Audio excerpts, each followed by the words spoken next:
Sudah lihat ininya PowerPoint-nya? Sudah ya? Halo? Sudah Pak, sudah terlihat Pak. Sudah. Ya. Jadi, saya ulangi lagi. Untuk kecepatan maksimum kecepatan rencana ya, bukan kecepatan maksimum ya.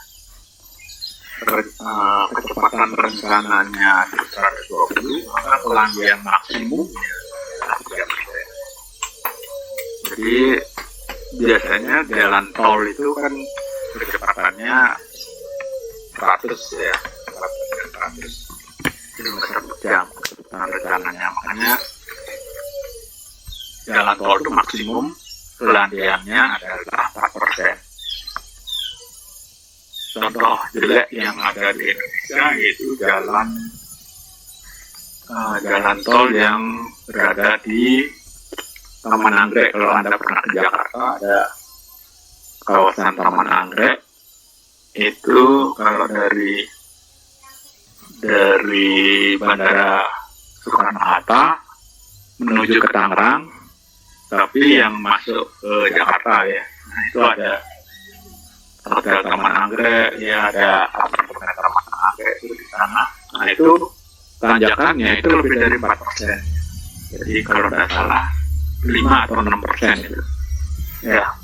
Nah, kondisi itu menyebabkan banyak sekali kendaraan berat yang tidak bisa menanjak dengan baik. Nah, banyak terjadi kecelakaan. Di sana itu ada jalan tol yang berada di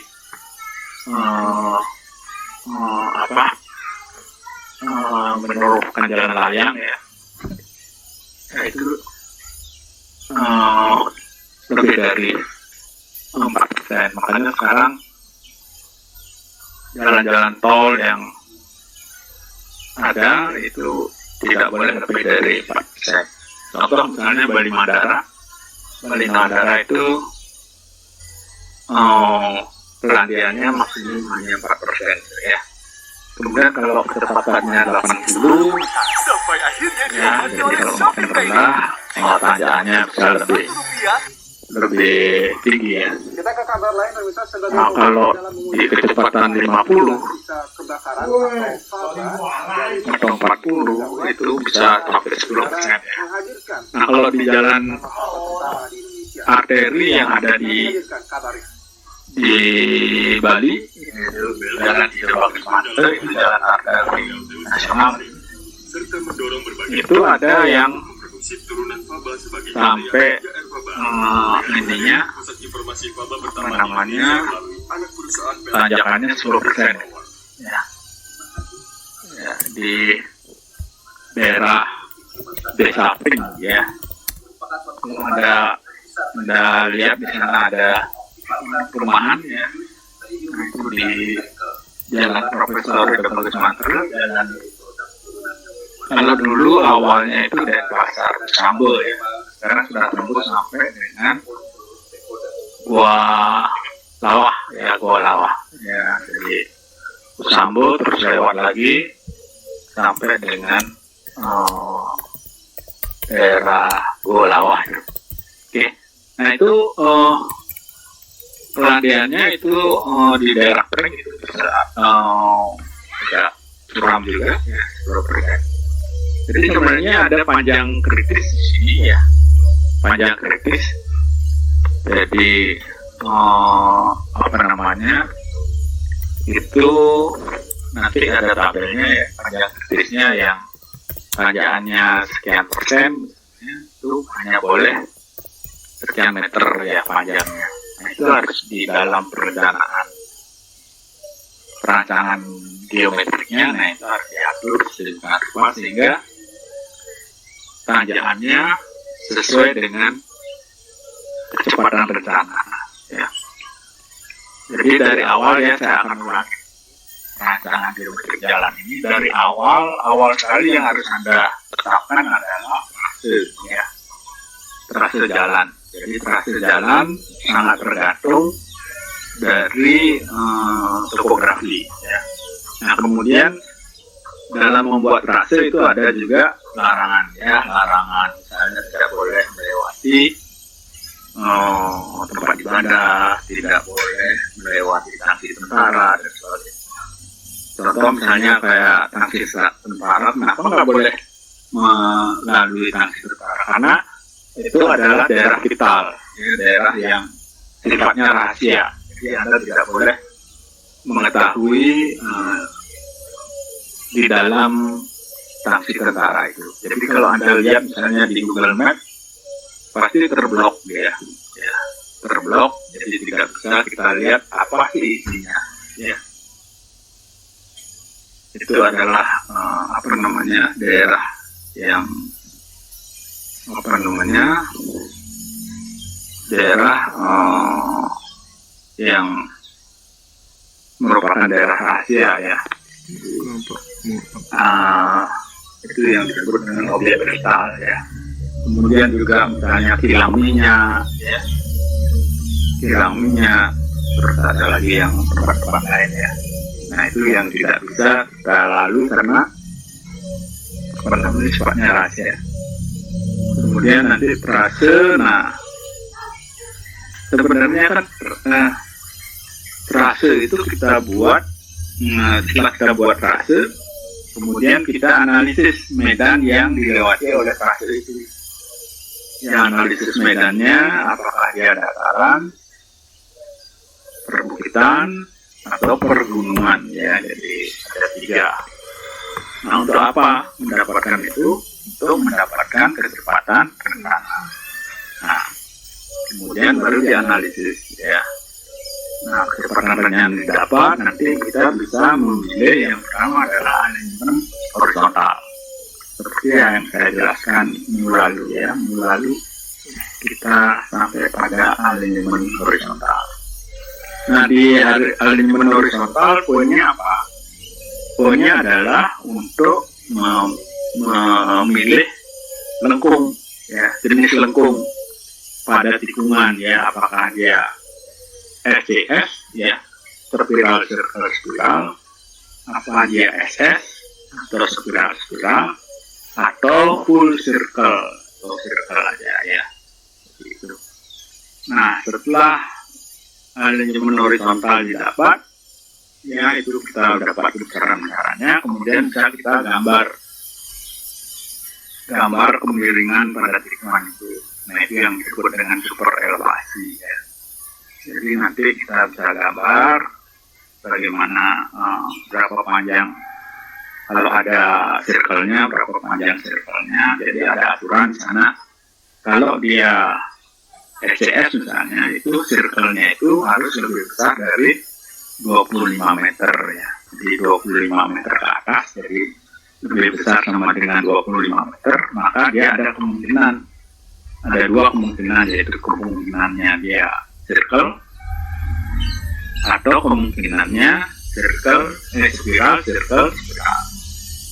Tapi kalau kurang dari 25 meter ya, circle-nya, LS-nya, ELC-nya ya, panjang circle-nya kurang dari 25 meter, maka kemungkinan dia apa? Spiral ya.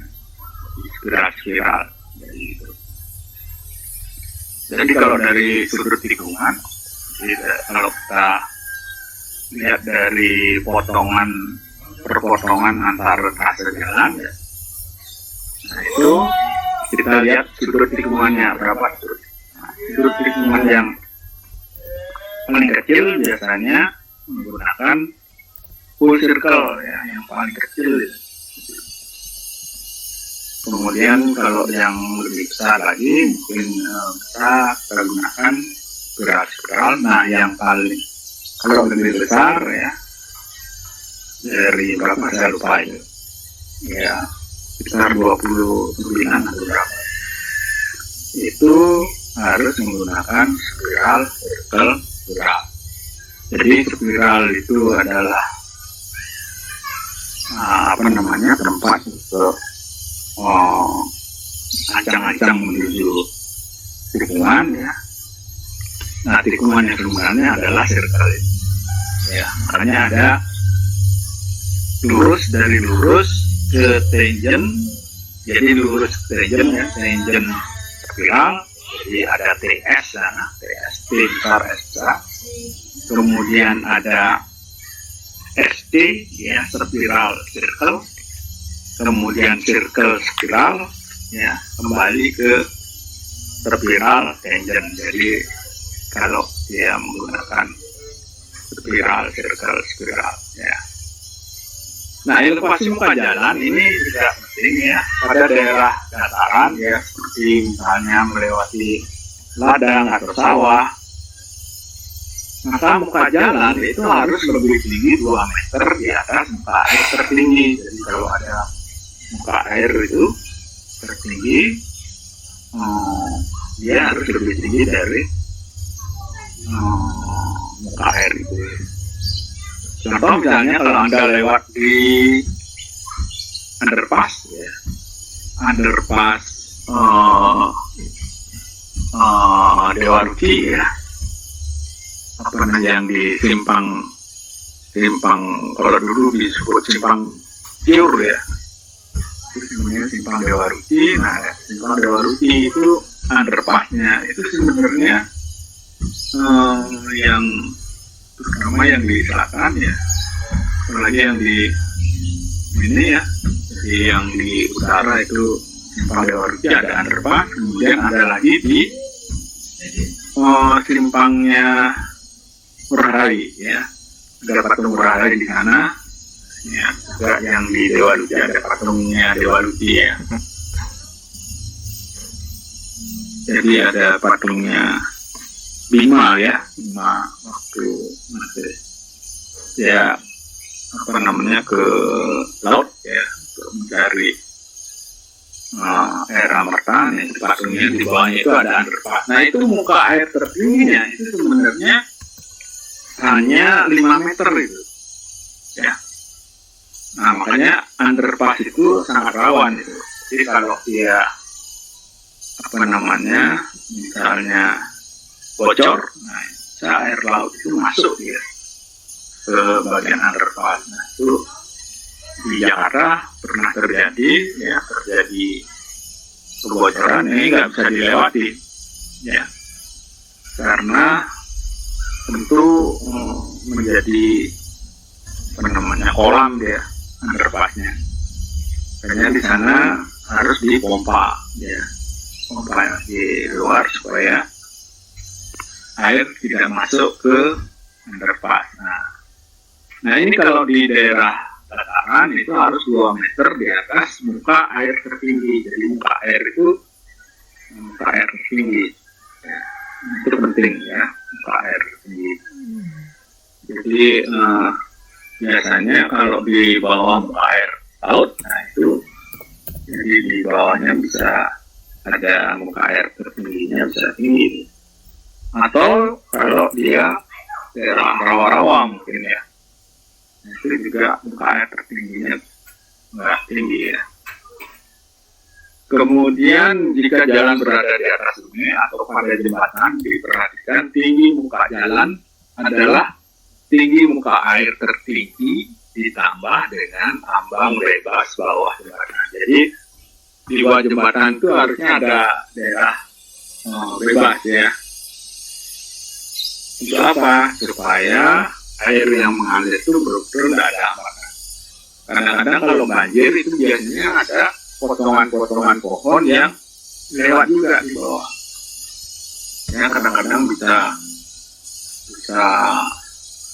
jembatannya bisa ditabrak oleh potongan-potongan pohon, ya. Nah, biasanya jembatan yang rusak itu akibat adanya banjir bandang. Di mana banjir bandang itu apa namanya, membawa potongan-potongan pohon, ya, atau pohon-pohon yang tercabut, ya. Kemudian trase jalan yang melewati dataran rendah atau rawan banjir, maka elevasi muka jalan di atas elevasi banjir.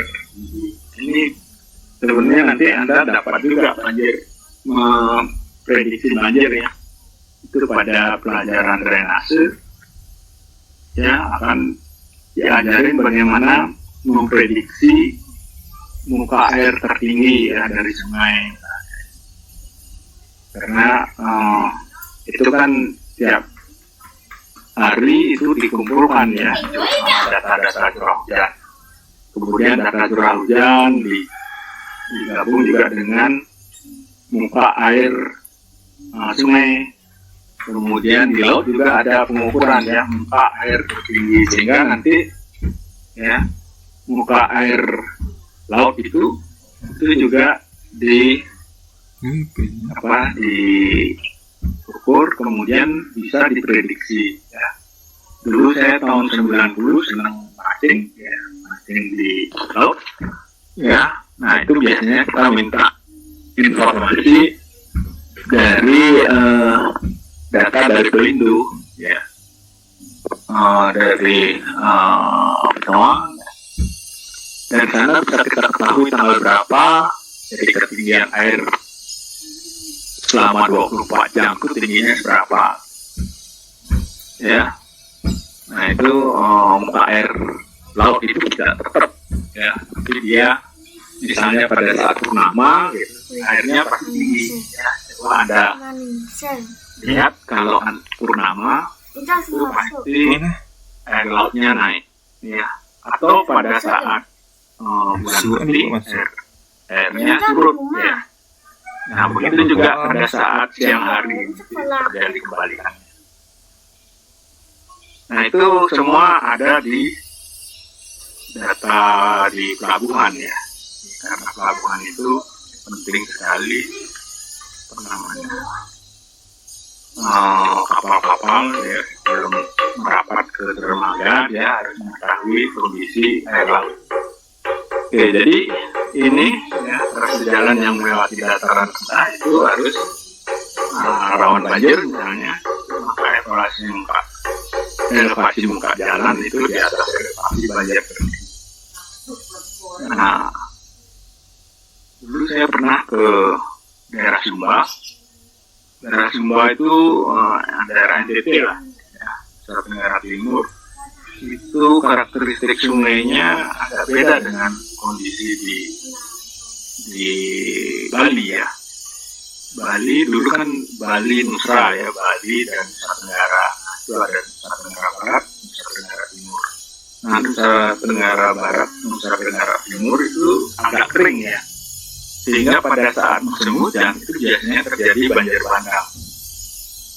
Nah airnya meluap, sehingga nanti kadang-kadang untuk menentukan panjang jembatan itu harus diprediksi dengan baik ya, agar tidak jembatannya hanyut ya.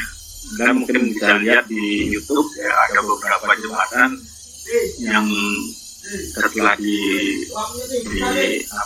dibangun itu belum selesai dibangun sudah hanyut untuk daerah-daerah NTB, karena daerahnya agak lebih kering daripada Bali.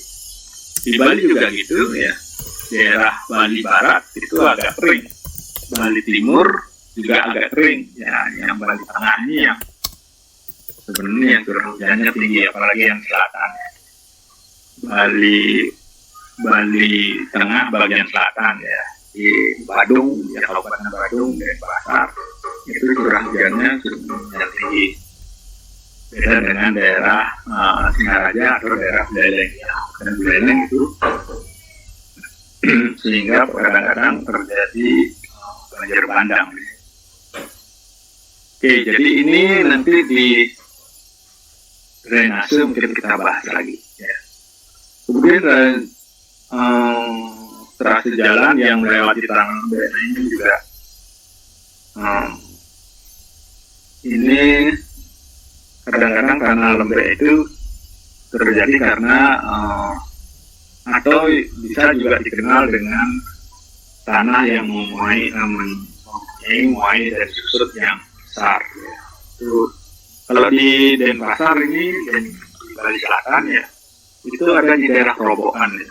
Daerah Kerobokan itu tanahnya adalah tanah aluvial, jadi tanah sedimentasi yang terdiri dari tanah lepung. Jadi tanah lepung itu mempunyai karakteristik pada saat basah dia memuai, pada saat kering dia pecah gitu. Nah ini juga punya eh, perlu perhatian khusus pada saat kita menentukan ketinggian dari muka jalan, ya. Jadi geogridnya perlu diperhatikan, ya, terutama untuk daerah yang tanah lembek. Gitu. Ya, tanah lembek itu bisa terdiri dari endapan lempung, ya. Malah kalau dia endapannya pasir, ya, karena kalau pada saat kering, ya, jadi pada saat di pantai itu basah itu malah mobil gampang lewat, ya, karena padat pasir itu. Makanya di daerah Emirat Arab itu tidak ada pembatasan kendaraan, karena di sana di gurun pasir itu memang kebanyakan daerahnya mengandung pasir. Nah, karakteristik pasir itu pada saat basah dia padat, gitu. Tapi pada saat kering dia gembur sekali, ya. Jadi mudah terbang dia, jadi mudah tererosi dia, ya, seperti di daerah-daerah gurun, ya, gurun pasir itu. Makanya kadang-kadang pada saat musim kering, ya, nah pasirnya bisa berupa perbukitan dan berpindah-pindah. Nah itu juga bisa kita lihat di daerah daerah Yogyakarta, ya, daerah Parangtritis gitu, ya. Di sana juga ada pasir, ya, pasir yang bisa berpindah-pindah, ya. Jadi itu, kemudian itu faktor yang menuangkan, ya, panjang kritis, lokasi muka jalan, ya. Nah kemudian ini kelandian maksimum. Nah ini sebenarnya sudah diperbarui, ya, kelandian maksimum jalan sebenarnya Hendruk ini yang bina warga 90. Sebenarnya sekarang sudah ada desain geometrik jalan, sudah ada yang punya itu, ya, desain geometrik jalan tahun 2021, ya, pedoman rancangan geometrik jalan. Sudah ada yang punya bukunya? Kalau enggak nanti saya share, ya, saya carikan di ini, ya, rasanya saya punya. Nah ini rencana kecepatannya, ya, kecepatan rencananya adalah ini, ya. Kemudian kalau jalan di luar kota tidak ada ketentuannya, jadi kalau ini artinya normal, ya, 2 meter. Ya, cuma kalau di daerah 60, hampir 60, 64 terus 60 lagi. Ini sebenarnya di bawahnya, ya, 60, 64, 80, 96, terus 13.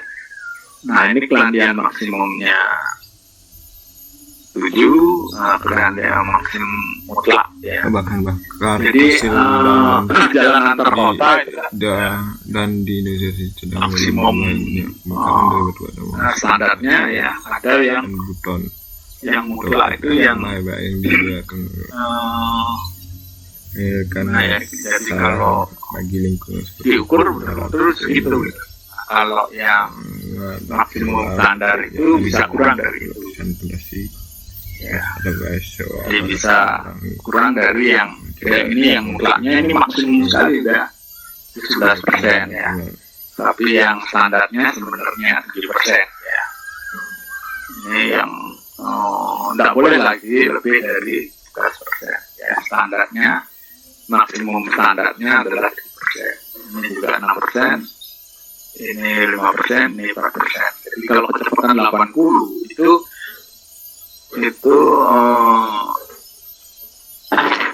sebenarnya sih boleh sampai 8%, cuma harus ada rambu, harus ada marka, ya, yang benar, ada batas, ya. Sehingga kalau dia tidak memungkinkan sama sekali, kan gini, kalau kita merancang sesuatu kan sesuai dengan standar, tapi suatu ketika kondisi alam itu tidak bisa kita buat standar gitu. Contoh misalnya kalau kita mau buat jalan Singaraja misalnya, itu kan tikungannya, kecepatan rencana nggak bisa sesuai dengan standar gitu. Jadi, makanya tikungannya selalu sudutnya besar, tapi jaraknya pendek gitu. Itu kan nggak.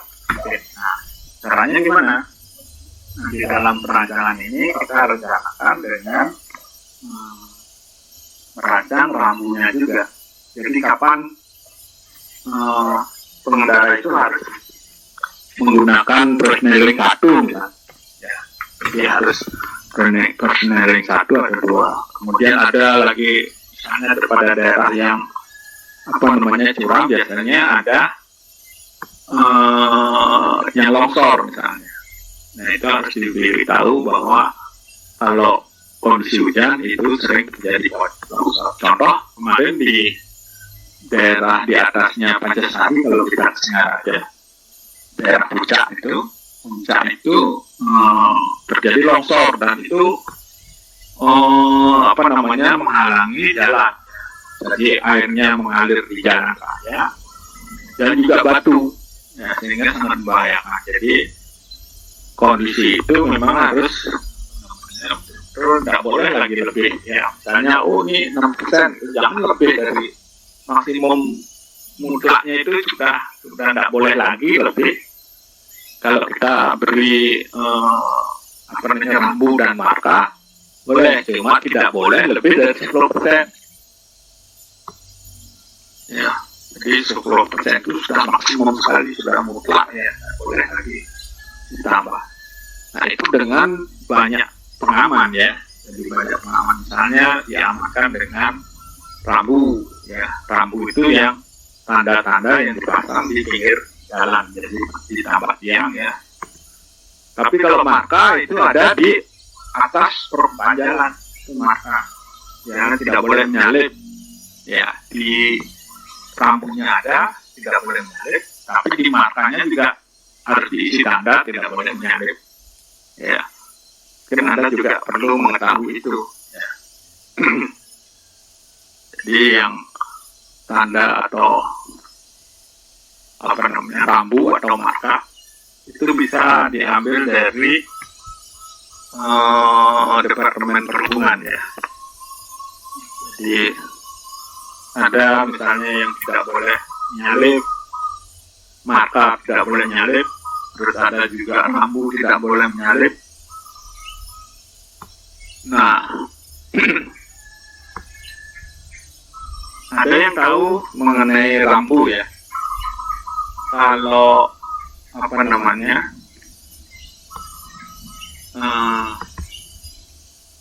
suatu jalan itu, ya, satu jalan itu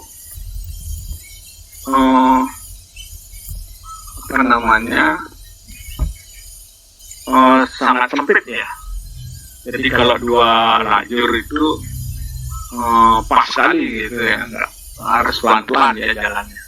Nah, kalau kondisi seperti itu, rambu apa yang harus dipasang? Ada 2 pilihan, ya. Apakah rambu dilarang stop, jadi S coret, ya, atau P coret? Dengan tahu rambu apa yang harus dipasang. Kan banyak yang kalau di pinggir jalan P dicoret dengan garis merah, itu artinya tidak boleh parkir, ya. Jalan misalnya jalan di itu, ya, yang dari yang tembus ke Renon, ya, dari pertigaan yang di Banjar Kalimas, ya, Kalimas tembus ke Renon, itu kan ada jalan yang sempit, ya. Nah, itu kalau dia kondisi seperti itu, yang dipasang tidak boleh parkir atau tidak boleh stop, atau mana yang lebih tinggi kedudukannya. stop atau parkir. Lebih tinggi itu maksudnya gini, kalau dia dilarang parkir kan dicoret itu ya. Tapi kalau tidak boleh berhenti, itu S itu yang dicoret ya. Nah, yang terpasang di jalan apa dia? Saya lupa nama jalannya. Itu yang dari Kayu Mas tembus ke sebelum Tiara Dewata itu ya, kalau dari utara. Itu ada jalan tembusan dari itu jalan apa saya lupa ya, masuk jalur tembusnya di Renon ya, di apa itu jalan apa juga namanya. Tembusnya itu kalau dari situ tembus di Pasar Renon. Ada yang tahu? Seharusnya yang dipasang kalau ada jalan ya, apa namanya, ya cukup cuma 2 lajur 2 arah ya, terus tanpa median, terus bawah jalannya nggak ada gitu, cuma 2 lajur 2 arah gitu. Nah itu rambu yang dipasang tidak boleh berhenti atau tidak boleh parkir. Itu kan banyak tuh. Ya, tidak boleh berhenti, itu stop, ya tidak boleh stop atau tidak boleh parkir. Mana yang lebih tepat? Pasang rambunya. Pasang rambu S yang dicoret atau P yang dicoret. Ada bisa yang memberi komentar atau memberi jawaban itu? Dekat rumah saya juga sebenarnya ada juga jalan ya, jalan Tunggul Lamtung ke barat itu ada lapangan Benoh itu juga jalannya sempit sekali, bahkan kalau 2 mobil itu harus satu naik gitu ke trotoar ya. Satu ban mobilnya harus naik ke sana sehingga kalau ada kendaraan yang berpapasan itu bisa lewat. Nah, kalau kondisi kayak gitu, yang dipasang tidak boleh parkir atau tidak boleh stop. Atau S yang dicoret atau P yang dicoret. Ayo, silakan. Kalau jawabnya salah nggak apa namanya, nggak lulus ya. Ini kan masih belajar nih, jadi boleh salah gitu. Yang penting Anda nanti setelah saya jelaskan nanti supaya Anda paham rambu dan marka. Ini kan soalnya ada kelandaian maksimum, ada maksimum standar, ada maksimum mutlak gitu. Ya, jadi yang standar itu yang sebenarnya baiknya seperti itu gitu. Kalau tidak, ya boleh dibijaksanai gitu ya. Cuma mutlak, tidak boleh lagi jadi kalau yang 7% gitu. Mutlaknya ya 11, nggak boleh lagi lebih dari, tambahin lagi dikit ya, boleh. Jadi 7 itu sudah dikasih coating. Ya, jadi sampai 11 maksimum. Jadi maksimum mutlak itu maksimum yang sudah paling maksimum gitu ya. Kalau maksimum standar itu ya masih boleh lah. Ya 7% ya, kalau 8 boleh gitu ya. Cuma tidak standar gitu ya. Ya sampai 11 ya. 11% itu sebenarnya dari 100 meter itu naiknya 11 meter. Jadi cukup curam gitu ya. Kalau Anda lihat di daerah Profesor Dr. Mantri itu ada tuh daerah. Itu kalau tidak salah tanjakannya itu 6% gitu. 6% aja kayak gitu. Ya, kayak gitu. Apalagi yang 11% ya. Tengah curam gitu. Gimana? Ada yang bisa jawab? Ya. Kalau ada apa namanya, jalan yang sempit ya, apalagi dua lajur dua arah misalnya gitu ya, 2 lajur 2 arah, lebarnya hanya 6 meter misalnya gitu, lebar jalannya 6 meter tapi dia 2 lajur 2 arah, sedangkan kan standarnya 7 meter. Nah itu, kalau kondisi yang seperti itu, apakah diisi rambu S yang dicoret atau diisi rambu P yang dicoret? Ayo silakan. Berarti belum paham ya. Oke, kalau ya belum, coba pikir ya. Nah ini yang saya lanjutkan dengan panjang kritis pelan ya. Nah ini kalau kecepatannya 80 misalnya, 80 km per jam kecepatannya. Terus ininya tanjakannya 5%. Itu maksimum tanjakannya adalah 800 meter. Tidak boleh lebih dari 500 meter. Jadi 500 meter harus datar lagi. Kenapa? Karena persneling pada mobil itu kan ada yang 4, ada yang 5 kan. Jadi pertama kalau dia nanjak itu kan apa namanya, kalau dari datar ke nanjak mungkin dari gigi 4 ya, turunin ke 3 masih mampu, sampai saat ketiga putaran mesinnya sudah tidak bisa lagi mengantisipasi itu, maka diturunkan jadi persneling 2. Nah, nanjak lagi terus sampai persneling 1. Nah, itu kan pelan-pelan ya. Nah tapi kalau di atas 500 berarti kan masih jauh, itu belum bisa ya, kadang-kadang kendaraannya bisa mundur. Nah itu yang sering terjadi ya, di tanjakannya tajam misalnya 8% misalnya, itu kan harusnya ya maksimum hanya 420 meter. Nah kalau kurang dari itu, maka kalau lebih dari itu ya, lebih dari 420 meter tanjakannya, nah itu sangat berbahaya. Jadi kendaraannya bisa mundur. Nah itu yang menyebabkan kecelakaan depan belakang ya. Biasanya kalau sepeda motor, hanya hati-hati Anda kalau yang naik sepeda motor. Kalau Anda naik sepeda motor, waktu nanjak itu hati-hati, jangan ngikutin truk di depan gitu.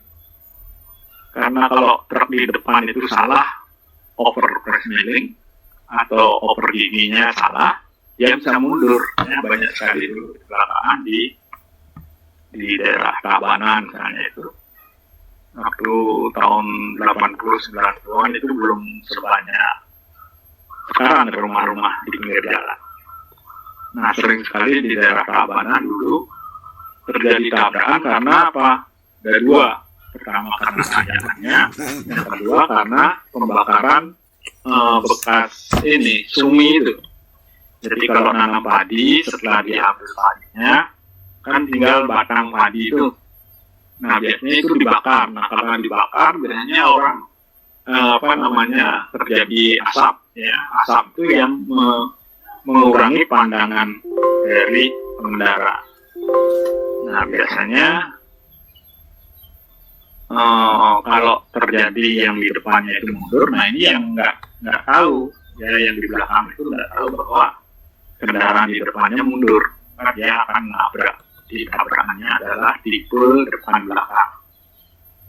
Nah itu bisa terjadi ya, karena sepeda motor mengikuti truk ya, makanya ada jangan mengikuti truk ya. Jadi kalau dalam tanjakan, kalau bisa itu jangan berada di belakang truk. Jadi harus agak jauh dari truk. Jadi antar kedatangannya itu ditentukan sedemikian rupa sehingga kalau terjadi mundur atau Anda bisa mengantisipasi dengan meminggirkan kendaraan ya. Mungkin ada ya? Udah? Ya. Oke. Jadi berdasarkan rencana ya kalau 80 itu tanjakannya 5%, itu maksimum hanya 500 meter. Jadi tanjakannya 500 meter, kemudian datar dulu.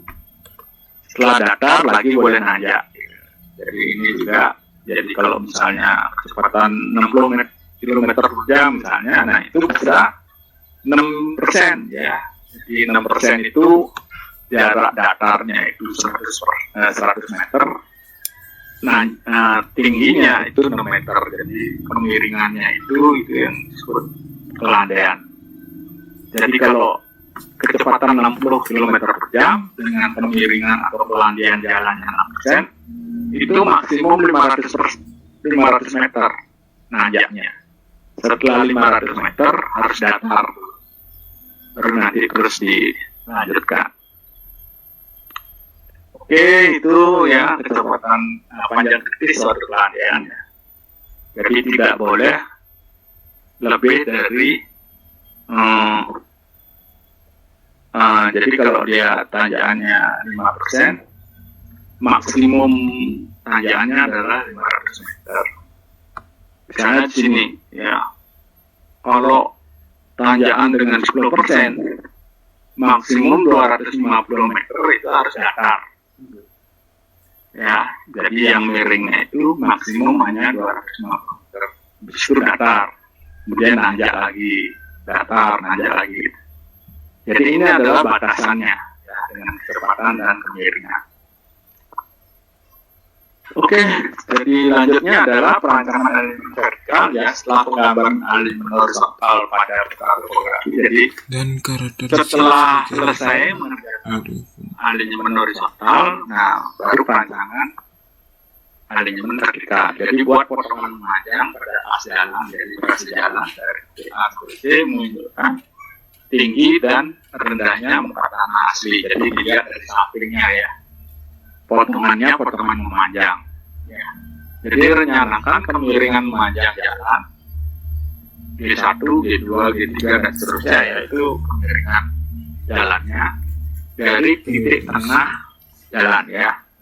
Jadi sepanjang jalan, nah itu dibuat kemiringannya jadi G1.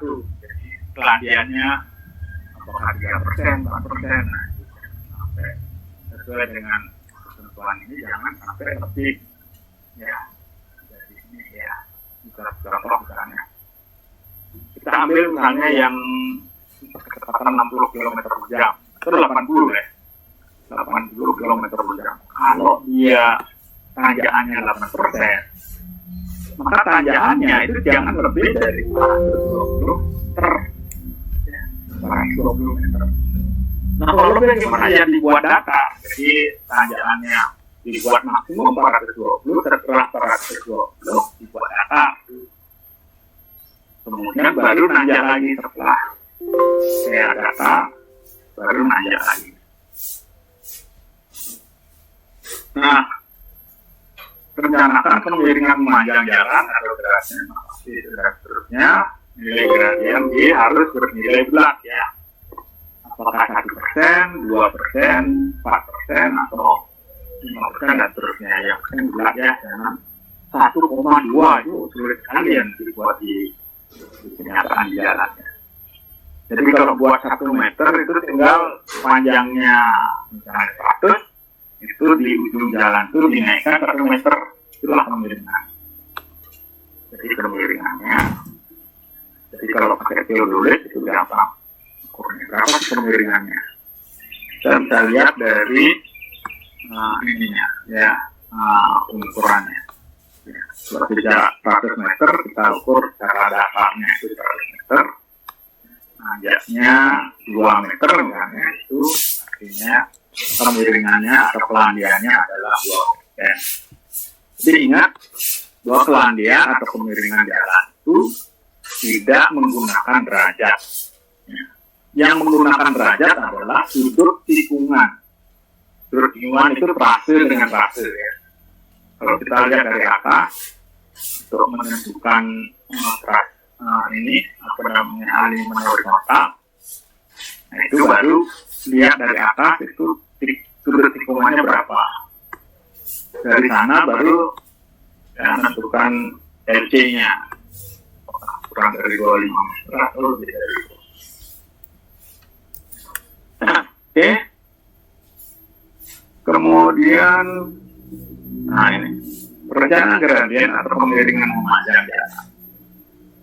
Kelas jalan kolektor misalnya kelas 2B kemiringan memanjang maksimum 6%. Rancangan kemiringan memanjang gradien harus bulat ya. Oke, seterusnya. Ya.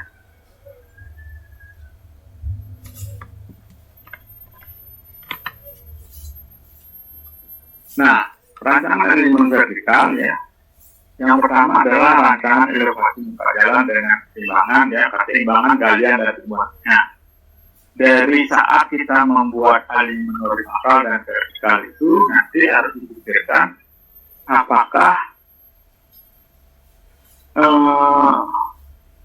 jalan ini menyebabkan terjadi galian yang banyak atau urugan yang banyak.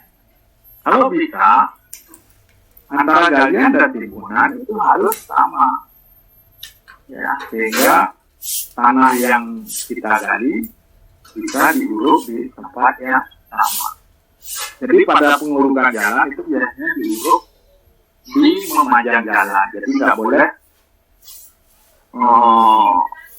misalnya kalau Anda jadi apa namanya pengendara alat berat itu nggak boleh jalan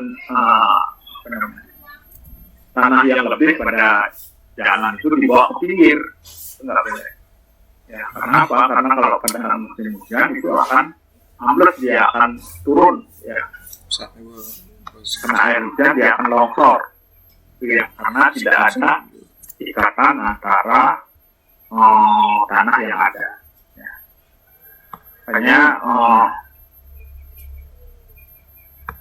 kemudian biasanya jalan itu kan diperluas ya. Nah biasanya kalau kelebihan tanahnya itu dibawa ke pinggir, biasanya pada saat musim hujan itu bisa longsor ya. Kemudian 51 tadi ya, di keseimbangan galian dan yang B adalah panjang tanjakan. Tadi saya sudah jelaskan ya. Panjang tanjakan itu ya tergantung dari sudut dan kecepatan bersama. Ya. Makin kecepatannya semakin tinggi, maka ininya ya panjang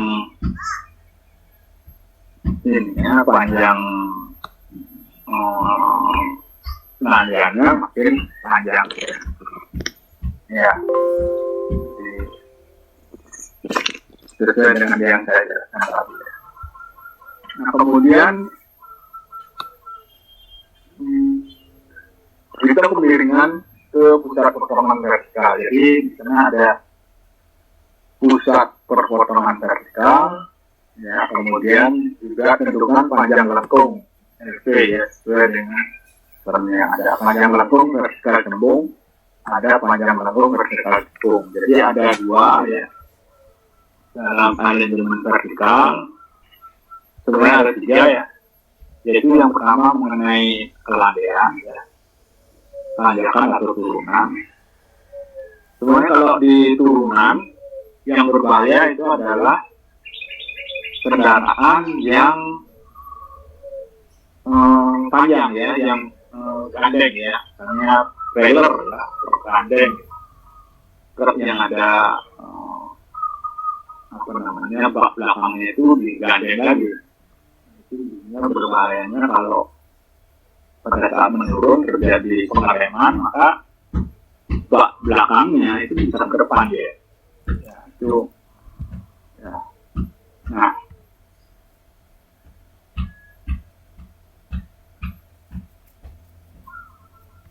Nah, ini panjang lekung. Ya. Nah, kemudian ini terus yang selanjutnya. Dulu. Ya. Kemudian gambar lengkung vertikal, ya, dan cantumkan posisi yang penting ya. Yang penting adalah perpotongan vertikal ya, PBP, titik pusat lengkung PPPAN ya, peralihan lengkung vertikal PLP ya, peralihan tangent ya vertikal PTV ya. Jadi kita perlihatkan gambarnya ya. Kemudian yang keenam, buat potongan vertikal sesuai kondisi medan, setiap jarak per meter harus disesuaikan dengan kondisi medan. Jadi tergantung tugasnya ya. Kemudian yang ketujuh adalah hitung galian dan hasil dalam bentuk tabel dengan grafik mengaturnya. Kemudian yang kedelapan, gambar rancangan ruas jalan di atas trase dilengkapi dengan data signalnya. Oke. Ini ya. Nah, ini adalah rumusannya. Ya. Rumusannya ada I, ada X. Ya. Jadi ini misalnya ini adalah alignment vertikal tembung. Ya, tembung. Ini G1, ya ini G1 atau kelandian 1, ini kelandian 2. Jadi kalau seperti ini G1 menjadi 2. Kalau seperti ini tembung ya. Nah, kemudian di sini ini perpotongan trase di sini ada elevasi dari PPP. Nah, ini ke permukaan jalan itu disebut EV ya, sama dengan kalau di apa namanya di benar kata itu EC ya. Kalau ini EV gitu. Karena ini vertikal ya. Kemudian ini elevasi PLP, ini PTP, jadi yang kanan PTP, yang kiri itu PLP. Nah, tergantung juga dari pergerakannya. Kita anggap trase jalannya itu dari kiri ke kanan kan. Ya, naik dulu baru turun. Jadi ini yang paling sederhana ya. Kalau Anda di E1 ini perancangan alignment vertikal yang pertama, di mana LP per 2 ini sama ya. Jadi dari titik pusat perpotongan sampai puncak sampai titik perpotongan yang 2 itu jaraknya sama. Jadi LP per 2 ya. Nanti kalau di S2 ada lagi yang bentuknya nggak sama. Ini ada LP1, ada LP2. Jadi yang jaraknya nggak sama. Kalau ini jaraknya sama. Jadi ini apa namanya? Parabola yang simetris ini ya. Jaraknya sama. Jadi elevasi PDP absen, ini ada PDP, ini ada PLP. Nanti di dalam koordinasi, kalau di belakang kan ada koordinasi. Nah, koordinasi ini tidak boleh berpotongan antara PLP ini dengan TS ya.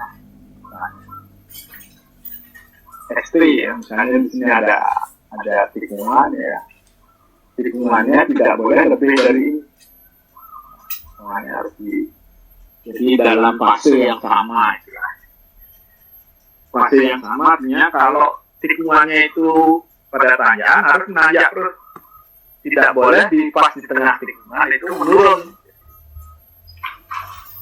Misalnya kayak ini misalnya di puncaknya itu terjadi tikungan itu nggak boleh. Jadi alignment vertikal dengan alignment horizontal itu tidak boleh bersamaan, tidak boleh bersinggungan. Jadi harus lepas antara vertikal dan horizontal. Ada ini. Oke. Saya lanjutkan. Nah, ini adalah rumus-rumusnya ya. Keamanan ya. Vertikal tembung, ini vertikal tembungnya. Ya, ini ini rumput-rumputnya. Ini apa namanya rumputnya, kenyamanan, untuk drainase nanti. Ya, untuk drainase begini. Jadi alignment vertikal itu harus memperhatikan 40A. Jarak 40A itu yang ditakutkan begini. Jadi kalau di alignment horizontal itu atau pada jalan datar gitu lah. Pada jalan datar itu air hujan yang jatuh di atas permukaan jalan itu harus ke airnya itu ke pinggir. Ya, airnya ke pinggir sehingga masuk ke saluran drainase. Jadi ke pinggir. Nah, satu adalah untuk keamanan. Jadi terutama kalau kendaraannya menggunakan rem trommel, ya. Rem trommel itu sangat riskan kalau trommelnya itu kena air. Ya. Jadi kalau kena air nanti bisa terjadi satu trommelnya menjepit ya, atau menghentikan ban ya.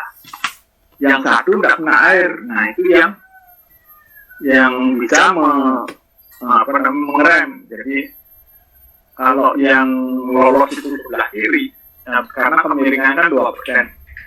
Kalau jalannya 2% itu tidak bisa meloloskan air masuk ke got, berarti nanti kadang-kadang terjadi banjir sebagian ya, di permukaan jalan. Nah itu kalau ban yang sebelah kiri masuk ke dalam air, kalau kendaraan yang menggunakan rem trommel, nah itu bisa yang sebelah kiri lolos. Ya, jadi kalau direm, kendaraannya memutar dia.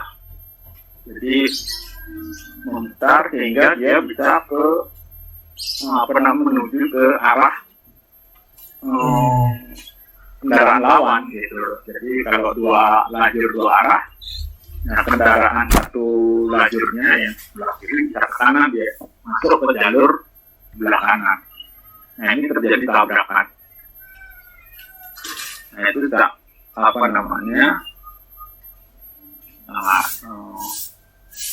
sangat berbahaya sekali.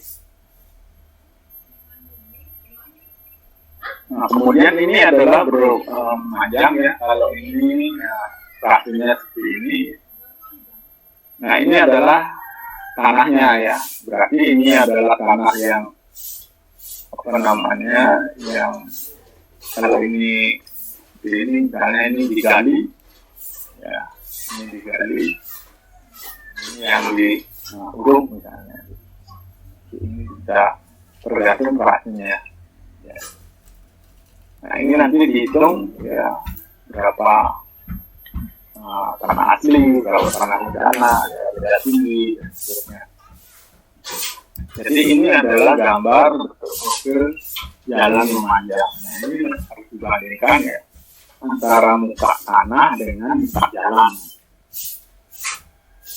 Nah, antara muka tanah dan muka jalan kan terjadi seperti ini. Ya, ada tanahnya seperti ini. Kemudian ini ada jalannya seperti ini. Maka tanah ini lebih. Ini disebut galian. Nah, kalau galiannya seperti ini nih, jalan tanah asli, terus kita buat seperti ini, maka tanah ini dipakai untuk menimbun di sini. Ini adalah daerah timbunan atau daerah T ya. Nah, siapa yang saya lakukan? Menimbun jalan itu tidak boleh. Jadi jalan tanah yang berada di tengah jalan itu dibawa ke pinggir, tidak boleh. Jadi jalan harus, kalau kita harus gali, kita harus ambil dari jalan sebelumnya. Jadi kalau di sini terjadi galian, maka tanah di galian ini dipakai untuk menimbun jalan di daerah timbunan. Ini tidak boleh dibawa ke samping. Ya, ingat, apalagi pada tikungan itu sangat berbahaya. Jadi karena apa? Karena pada saat musim hujan itu bisa longsor dan bisa mengerus juga. Kenapa? Karena tanaman yang berada di tikungan misalnya itu bisa akarnya kan dekat ya. Tapi kalau tanamannya mati, maka akan terjadi rongga bekas akarnya karena akarnya mati ya. Nah, itu yang menyebabkan terjadi longsor. Ya. Jadi kemarin terjadi di daerah mana itu ya? Daerah Bambi itu ya, terjadi longsor. Itu pada saat musim hujan, ya, kaki jembatannya tergerus itu. Ya. Terjadi karena tergerus, ya, terjadi longsor. Nah, itu berbahaya sekali ya.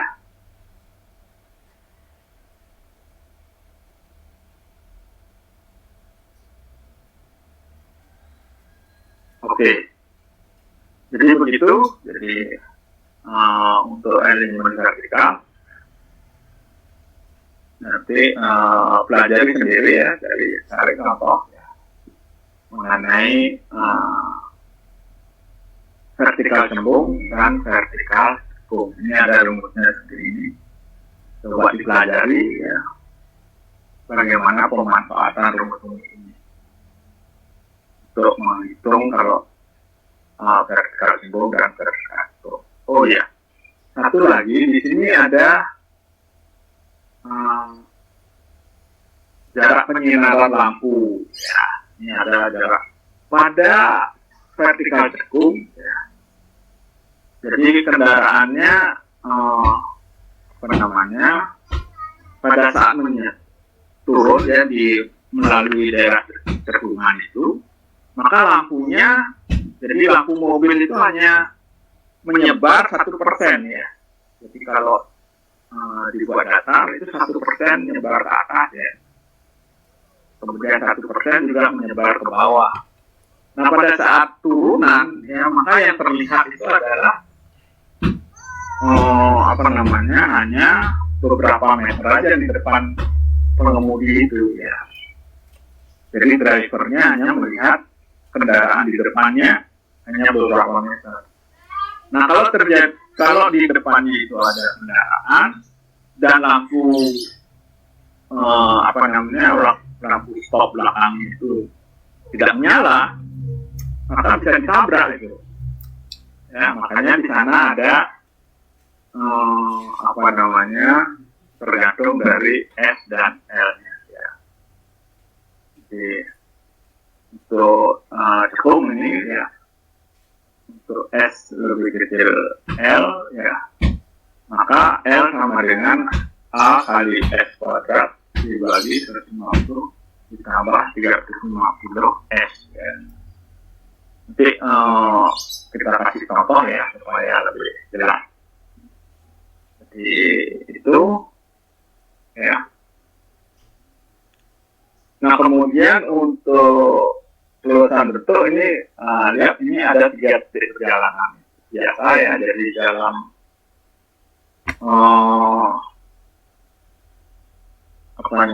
kalau kita mengendari kendaraan itu ada 3 detik kritis ya. Kalau kita misalnya melihat rambu, kalau kita melihat rambu itu hanya ada kesempatan 3 detik itu. 3 detik itu 1,5 detik itu melihat rambu. Kemudian kita menerjemahkan rambu itu rambu apa sih gitu. Hanya bahaya sekali orang yang tidak punya SIM ya, surat izin mengemudi dan tidak tahu rambu. Nah ini bahaya kan. Yang lebih berbahaya lagi tidak punya SIM, tidak tahu rambu, tapi naik kendaraan. Makanya di dalam kendaraan, yang mengendarai kendaraan itu wajib mempunyai SIM, ya. Wajib mempunyai. Jadi orang yang bisa mengendarai kendaraan belum tentu mendapatkan surat izin mengemudi. Nah kalau yang terampil sekali pakai motor misalnya, itu nggak boleh mengendarai kendaraan di jalan umum kalau dia tidak memenuhi syarat-syarat untuk mendapatkan kompetensi itu. Ya, makanya kalau anak kecil misalnya, ya itu nggak boleh naik. Jadi makanya ada yang aktif libur istilahnya ya. Kalau anak sampai SMA ya, SMA kelas 1 ya. Karena kan umur 17 tahun itu setelah SMA kelas 2 gitu ya. Jadi setelah SMA kelas 2 baru umurnya 17 gitu. Bagian besar gitu. Baru boleh punya SIM. Ya. Kadang-kadang kan orang tua anak itu memberi pakai motor. Ya, saya dulu juga anak saya beri pakai motor. Kenapa? Karena angkutan umumnya nggak bagus. Ya. Sekarang mungkin angkutan umumnya bagus, tapi karena nggak ada sekolah, ya, jadi itu juga nggak ada. Ya. Nah itu yang disebut dengan captive reader. Orang yang mungkin bisa dia naik motor, tapi tidak boleh mengendarai kendaraan. Dia hanya boleh di off-road. Karena kalau mau balapan off-road, ya, pakai trail, ya, itu tidak di jalan raya, tapi di luar jalan. Jadi, karena kita pakai jalan, maka yang mengendarai kendaraan itu harus bayar pajak untuk membangun jalan, untuk memelihara jalan. Jadi itu ya. Jadi apa namanya, nanti di sini juga ada. Nah, tadi yang saya sampaikan, air ya atau drainase itu penting karena apa? Kalau dia jalannya datar, ya, air itu harus bergerak samping ya. Jadi dari titik tengah jalan itu ke pinggir ya, 2%, maka diisi kemiringan 2%. Kenapa tidak lebih dari 2%? Karena kalau lebih, yang rusak nanti adalah shock breaker-nya. Karena shock breaker yang sebelah kanan, jadi shock breaker kalau pakai mobil ya, dua penal roda depan dan roda belakang yang sebelah kanan itu lebih cepat rusak karena terus tertekan ya. Makanya supaya kanannya tidak terlalu keras, maka hanya kemiringannya hanya 2%. Itu yang pertama. Yang kedua, kenapa 2%? Karena kalau itu drainasenya nggak bagus, itu kalau kendaraannya masih menggunakan tromol. Kalau sekarang kan kebanyakan menggunakan cakram, ya, menggunakan cakram, jadi tidak dipelek, ya. Kalau dulu di peleknya diisi kampas, ya, kampas rem itu yang pakai tromol, pakai kampas rem, sehingga kalau diinjak remnya itu akan menekan tromolnya, jadi tromol itu yang nempel di. Kalau dulu kan pakai ruji ya, bahannya pakai ruji. Nah itu bahayanya kalau kena air. Ya, jadi, nah ini kalau bahayanya kalau pada saat di daerah vertikal cembung, airnya tidak mengalir ke samping, tapi mengalir ke memanjang jalan. Jadi muka air yang mengalir di muka jalan itu tingginya 2 cm ya, bisa membahayakan kendaraan yang lewat. Makanya di sini ada aturan, ada syarat, misalnya di sini L sama dengan 40A gitu ya. Ya, 40A ya.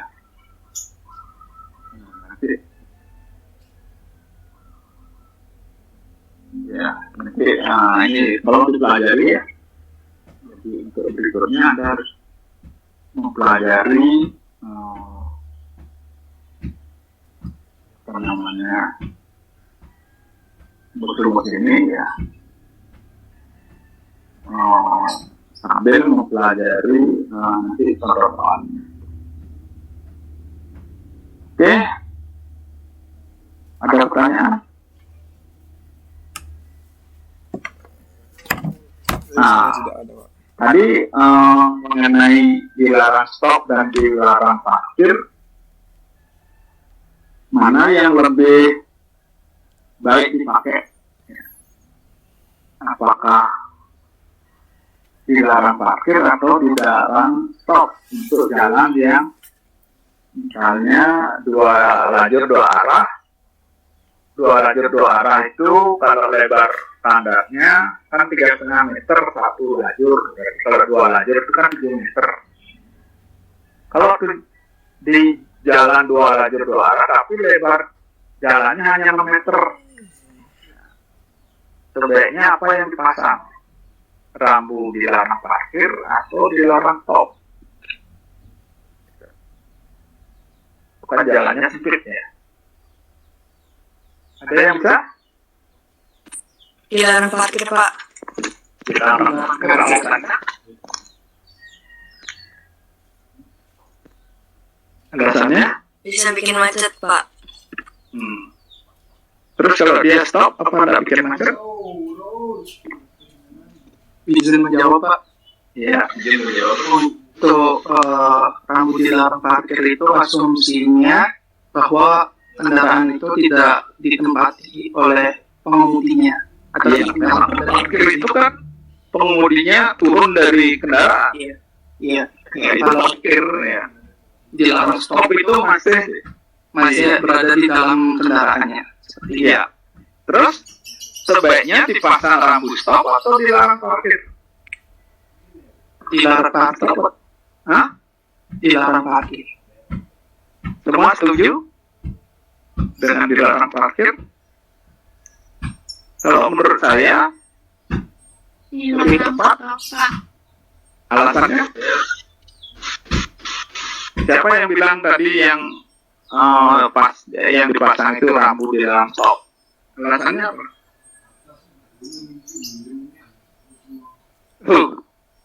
Tadi siapa yang jawab itu? Apa alasannya? Apa alasannya? Kok dipasang rambu dilarang stop? Dilarang stop ya. Kalau jalannya sempit. Ya. Tadi ada yang jawab tuh juga. Oh, mau pakai stop. Dilarang stop, Pak. Ya. Apa alasannya? Apa alasan? Apa alasannya? Derajat Kenapa? kejenuhannya masih tinggi mungkin, Pak. Tidak ada hubungannya dengan derajat kejenuhan. Tidak ada. Anda ngerti tidak dengan derajat kejenuhan? Derajat kejenuhan itu adalah derajat kepadatan jalan ya. Jadi yang diukur adalah padatnya jalan. Tapi Ya kalau jalannya sempit, ini adalah seorang kalau siswi padat, dari kalau desa nggak padat itu udah macet. yang mengeluarkan geng Maksudnya gini. sila. Itu kabarnya tuh diculik. Kalau menurut saya, Kita sudah curiga Ya, soal silakan. culik menculik ini. Kalau dilarang stop, kemungkinan kendaraan tidak ada yang berhenti. Kemungkinan kendaraan tidak ada yang berhenti. Tapi kalau dilarang parkir diisi, kemungkinan kendaraan akan ada yang berhenti dan Kalau benar ini akan memang prank, kasihan lo keluarga. Artinya apa? Lebih kasihan lagi yang nonton, yang berharap ini Artinya apa? realita. Ternyata Kalau cuma dibuat lebih pendek kalimatnya. Kalau dibuat lebih pendek begini. Kalau nggak follow, Stop aja berarti dilarang, konslet. apalagi parkir. Sekarang kita bahas Kang Yana. Jadi stop aja nggak boleh, Bukan apalagi pedagang parkir. bakso. Jadi, Ini adalah kalau seorang kita pasang santri dilarang dari parkir, desa semua pasti. yang Cukup dipasang dilarang stop. Su menghilang. Itu Kalau kabar. Anda dilarang parkir kan ada yang stop gitu loh. Stop itu sudah menyebabkan macet karena nggak bisa lewat. Ya. Kalau ada yang stop satu misalnya, sedangkan lebar jalannya cuma 6 meter itu kan luar hati-hati sekali yang lewat. Makanya tadi kalau dibuat pendek kalimatnya ya. Stop aja dilarang, apalagi parkir gitu. Jadi artinya kalau pada jalan yang sempit itu tidak usah diisi jalan dilarang parkir, diisi aja rambu dilarang stop. Jadi coret itu artinya sudah berhenti aja nggak boleh, apalagi parkir. Jadi derajatnya stop itu lebih tinggi daripada parkir intinya. Oke? Sudah jelas? Sudah ngerti apa yang saya sampaikan? Paham? Jadi yang penting paham ya. Paham, Pak. Pak. Jadi tadi itu ya. Kemudian juga kadang-kadang dua lajur dua arah itu kadang-kadang karena ada belokan misalnya itu tidak boleh menyalip. Nah, kalau di tandanya itu kan ada apa namanya menyalip gitu ya. Ada menyalip itu dilarang, coret kan. Nah itu. Nah kadang-kadang nggak sinkron dengan marka. Marka kan ada yang garis penuh, ada yang putus-putus gitu. Makanya kalau apa namanya rambu dengan marka itu harus dicocok. Ya, mungkin kamu nanti ya ketika melihat satu jalan itu ada yang tidak sinkron antara rambu dan marka. Ya, misalnya itu tidak boleh nyalip gitu. Padahal di markanya itu boleh nyalip. Gitu. Kalau di markanya tidak boleh nyalip kan ada ya mana yang harus putus-putus, mana yang harus garis penuh gitu ya. Demikian juga tadi ya banyak sekali jalan-jalan di Denpasar ini salah menaruh rambu gitu. Makanya nanti kalau Anda jadi pegawai di perhubungan itu, karena yang punya tugas untuk memasang rambu dan marka itu adalah Dinas Perhubungan atau Kementerian Perhubungan. Yang membuat jalan adalah siapa? PU, ya, PUPR. Jadi Kementerian PUPR itu yang membuat jalan dan jembatan. Ya. Atau Dinas Perhubungan. Nah, Dinas Perhubungan yang membuat rambu dan marka gitu ya. Jadi karena gini, jadi kalau definisi jalan ya, saya ulang lagi ya, ingat ya. Jalan adalah prasarana lalu lintas dengan segala pelengkap dan perlengkapannya. Jadi ada dua kata di situ, ada pelengkap dan perlengkapan. Jadi kalau pelengkap jalan, ya, ada yang bisa kasih contoh pelengkap jalan apa? Kan awal kuliah ya saya sudah ngasih. Mungkin dulu saya lupa. Saya ulang lagi. Yang disebut pelengkap jalan apa aja? Kalau tidak ada itu maka jalannya nggak lengkap. Coba jembatan itu termasuk pelengkap. Ya, kalau tidak ada jalan, tidak ada jembatan, jalan itu kan putus. Itu disebut pelengkap. Tapi rambu, marka, penerangan, lampu penerangan, guardrail, ya, guardrail itu railing yang ada di pinggir jalan kurang itu adalah perlengkapan jalan. Lampu penerangan itu perlengkapan jalan. Kalau bahasa asingnya aksesoris gitu. Padahal sebenarnya fungsinya tidak hanya sekedar aksesoris gitu ya. Cuma undang-undangnya kayak gitu. Ya, undang-undang mengenai jalan ya. Undang-undang 34 ya tahun 2006 ya. Ya itu jalan definisinya seperti itu. Ya walaupun ada ya saya tuh nggak definisinya. Tapi kenyataannya itulah yang terjadi. Jadi misalnya lampu penerangan itu kan tidak sekedar pelengkapan ya. Jadi sebenarnya kalau di dunia jalan raya ya, setiap terjadi kecelakaan kan diinvestigasi ya. Investigasi apalagi yang kemarin ada tokoh terkenal ya yang kedua orang tuanya meninggal, anaknya malah yang selamat ya. Nah itu kan kecelakaannya pasti diteliti dengan pertama gitu. Apa penyebabnya. Biasanya kalau nanti ada analisis kecelakaan ya. Analisis kecelakaan itu ada yang disebut dengan black spot, ada yang black side ya, ada black area. Jadi ada yang black spot itu jarak 50 meter misalnya di ruas jalan itu sering terjadi kecelakaan.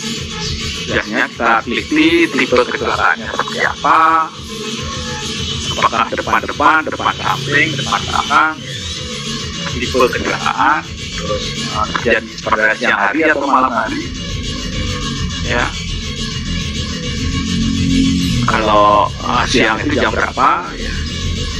Pada saat ramai atau pada saat sepi dan seterusnya. Nah itu investigasi yang kita lakukan untuk membuat rancangan jalan itu lebih bagus. Jadi kalau Anda nanti menjadi profesional, itu harus jadi amatir dulu. Anda sekarang baru sebagai amatir, sebagai profesional rancang. Ini baru main-main lah. Baru kalau di rancangan